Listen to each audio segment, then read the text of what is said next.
Princess ডায়নার একটা কথা আছে যেটা আমরা সবাই জানি, একটা কথা আছে যেটা আমরা সবাই জানি, আর সেটা হচ্ছে আমি যাকে ভালোবেসেছি সে ছাড়া পুরো বিশ্ব আমাকে ভালোবেসেছে। তো এই কথাটা তোমাদেরকে কেন বলছি বন্ধুরা?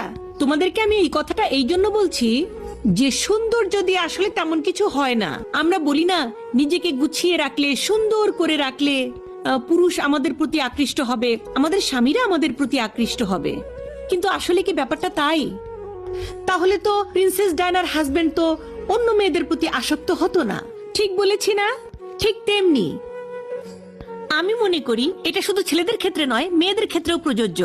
আমি মনে করি ছেলে মেয়ে উভয়ই যদি কাউকে সত্যি সত্যি মন থেকে ভালোবাসে, তাকে শ্রদ্ধা করে, তাহলে সে ঘরে যতই তেনা পড়ে থাকুক আর যেমনই খারাপ জিনিস পড়ে থাকুক, তার স্বামীর কাছে, তার স্ত্রীর কাছে, তার হাজবেন্ড বা তার ওয়াইফ সব সময় সুন্দর, স্মার্ট, হ্যান্ডসাম, পৃথিবীর কোনো সৌন্দর্যের সাথে যেটার কোনো তুলনা হয় না।